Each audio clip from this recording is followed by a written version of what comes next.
Here I have HUAWEI Honor 20i, and today I'm going to show you how to add photo to contact on this device. So first of all, you have to open your phone application, then you have to enter contact section, then you have to select a number contact which you want to add photo, then edit it, then tap on the camera icon to edit photo for it. Then you have to select if you want to take a photo or you want to select it from gallery. Let's select photo from gallery.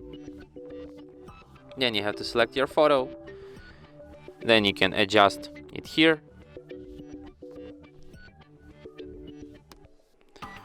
and then confirm it here, and after that image will be added. And that's it. Thanks for watching. If you find this tutorial useful, don't forget to hit that like button and subscribe to our channel.